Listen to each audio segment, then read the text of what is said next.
Australia ਦੇ ਸੂਬੇ Victoria 'ਚ ਅੱਜ ਕੋਈ ਵੀ ਨਵਾਂ ਕੇਸ ਰਿਕਾਰਡ ਨਹੀਂ ਕੀਤਾ ਗਿਆ। ਦੱਸ ਦੇ ਕਿ ਕੱਲ ਵਿਕਟੋਰੀਆ 'ਚ ਇੱਕ ਕੋਰੋਨਾ ਲਾਗ ਦਾ ਕੇਸ ਪਾਇਆ ਗਿਆ ਸੀ, ਜਿਸ ਦਾ ਖਦਸ਼ਾ ਜਤਾਇਆ ਜਾ ਰਿਹਾ ਹੈ ਕਿ ਇਹ ਵਿਅਕਤੀ ਸਾਊਥ ਆਸਟ੍ਰੇਲੀਆ 'ਚ ਹੋਟਲ ਕੁਆਰੰਟੀਨ ਮੌਕੇ ਪੋਜ਼ਿਟਿਵ ਹੋ ਸਕਦਾ ਹੈ। ਕੱਲ तक 21,000 ਟੈਸਟ ਕੀਤੇ ਗਏ, ਜਿਸ ਵਿੱਚ ਕੋਈ ਵੀ ਵਿਅਕਤੀ ਪੋਜ਼ਿਟਿव नहीं पाया गया। विक्टोरिया ਲਈ अगले 24 ਤੋਂ 48 ਘੰਟੇ महत्वपूर्ण होंगे, क्योंकि होर नतीजिਆਂ ਦੀ वेट की जा रही है ਤਾਂ जो ਇਹ ਯਕੀਨੀ ਬਣਾਇਆ ਜਾ ਸਕੇ कि वॉलरट व्यक्ति ਦੀ लाग कम्यूनिटी ਵਿੱਚ ਤਾਂ नहीं फैली।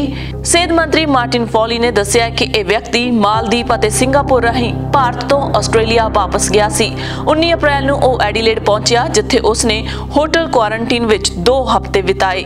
ਮੁੱਖ ਸਿਹਤ ਅਧਿਕਾਰੀ ਬ੍ਰੈਟ ਸਟਨ ਨੇ ਕਿਹਾ ਹੈ ਕਿ ਟੈਸਟਿੰਗ ਹਾਲੇ ਵੀ ਜਾਰੀ ਹੈ, ਪਰ ਉਹਨਾਂ ਨੂੰ ਥੋੜਾ ਸ਼ੱਕ ਸੀ ਕਿ ਇਸ ਵਿਅਕਤੀ ਨੂੰ ਲਾਗ ਸਾਊਥ ਆਸਟ੍ਰੇਲੀਆ ਦੇ ਹੋਟਲ ਕੁਆਰੰਟੀਨ ਵਿੱਚ ਲਾਗ ਲੱਗੀ ਹੈ। ਇਹ ਵਿਅਕਤੀ ਉਸ ਹੋਟਲ ਵਿੱਚ ਕੁਆਰੰਟੀਨ ਸੀ ਜੋ ਕਿ ਇੱਕ ਪੋਜ਼ਿਟਿਵ ਕੇਸ ਸੀ ਤੇ ਨਾਲ ਵਾਲੇ ਕਮਰੇ ਦੇ ਵਿੱਚ ਰਹਿ ਰਿਹਾ ਸੀ। ਅਧਿਕਾਰੀ ਹੁਣ ਲਿੰਕ ਦੀ ਪੁਸ਼ਟੀ ਕਰਨ ਲਈ ਜੈਨੋਮਿਕ ਟੈਸਟਿੰਗ ਦੀ ਉਡੀਕ ਕਰ ਰਹੇ ਨੇ। ਦੱਸ ਦਈਏ ਕਿ ਆਸਟ੍ਰੇਲੀਆ ਨੇ ਭਾਰਤੀ ਉਡਾਨਾਂ ਨੂੰ ਮੁਕੰਮਲ ਤੌਰ ਤੇ ਬੰਦ ਕੀਤਾ ਹੋਇਆ ਹੈ।